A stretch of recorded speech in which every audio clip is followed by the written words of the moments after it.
জয়ের আগে আমাকে যোগাযোগ করেছে যখন দেখছে যে নির্বাচনে একেবারেই মানে নিশ্চিতভাবেই এখানে স্বতন্ত্র হিসেবে আমি জয়ী হতে যাচ্ছি। তখন যোগাযোগ করেছে, বলেছে তাদের সঙ্গে বসলে ভালো হবে, আরো বড় কিছু পাবো, মানে এমপির চেয়েও বড় কিছু পাবো, মন্ত্রিত্ব আর কি হতে পারে। আমি না বলে দিয়েছি, আমি বলেছি 12 তারিখের পর যদি কথা হয় 12 তারিখের পর হবে।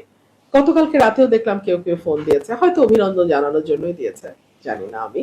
তবে সেই ব্যাপারে আসলে আমার কোনো আগ্রহ নাই। ব্রাহ্মণবাড়িয়া নিউজ, সংবাদে সারাক্ষণ। আমি যেটা করেছি আমি আমার দেশের জন্য করেছি, আমি দেশের মানুষের জন্য করেছি। 5ই আগস্টের আগে আপনি ভিডিও ফুটেজগুলো দেখবেন, একমাত্র নোন ফেস কোন দল থেকে আপনি আমার চেহারা দেখেছেন। আমি 1 তারিখ, 2 তারিখ, 3 তারিখ, 4 তারিখ, 5 তারিখ 24 সাল অগস্ট মাস আমি মাঠে ছিলাম।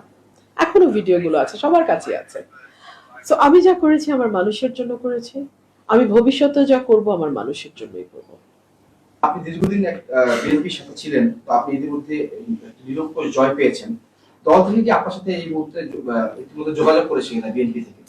জয়ের পরে করেনি, জয়ের আগে আমাকে যোগাযোগ করেছে যখন দেখছে যে নির্বাচনে একেবারেই মানে নিশ্চিতভাবেই এখানে স্বতন্ত্র হিসেবে আমি জয়ী হতে যাচ্ছি। তখন যোগাযোগ করেছে, বলেছে তাদের সঙ্গে বসলে ভালো হবে, আরো বড় কিছু পাবো, মানে এমপির চেয়েও বড় কিছু পাবো, মন্ত্রিত্ব আর কি হতে পারে। আমি না বলে দিয়েছি, আমি বলেছি 12 তারিখের পর যদি কথা হয় 12 তারিখের পর হবে।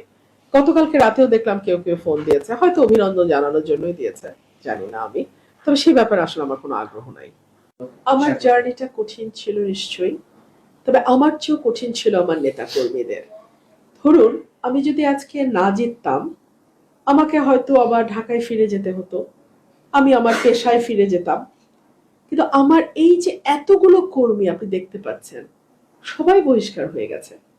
এই 17টা বছর তারা এত শ্রম দিয়েছে, এত কষ্ট করেছে, ঘরে ঘুমাতে পারে নাই।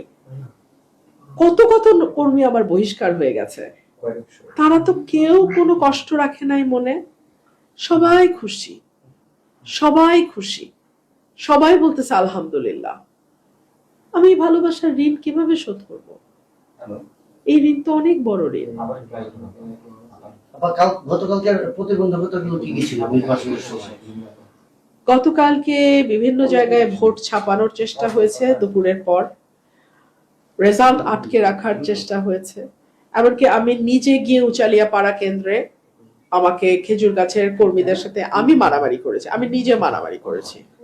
মারামারি করে আমি কেন্দ্রে ঢুকেছি, আবার ভোট গুনিয়েছি, কিছু ফলস ভোট ওখানে পেয়েছি। সো এগুলো সবই চ্যালেঞ্জ। যেহেতু এখন আপনি জয়ী হয়েছেন, আপনার অনুভূতিটা কি, এবং সাধারণ মানুষ যারা একটা পরিবর্তিত বাংলাদেশে একটা প্রত্যাশা নিয়ে আপনাকে বেছে নিয়েছেন, তাদের জন্য আসলে কিভাবে কাজ করা হবে?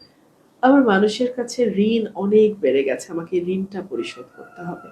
তাদের ভালোবাসার ঋণ, আমার প্রতি তাদের বিশ্বাসের ঋণ, আমার প্রতি তাদের আস্থার ঋণ, এই ঋণটা আমাকে পরিশোধ করতে হবে।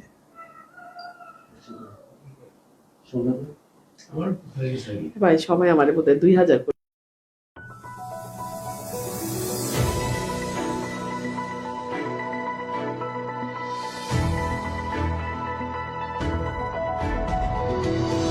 ব্রাহ্মণবাড়িয়া নিউজ, সংবাদে সারাক্ষণ।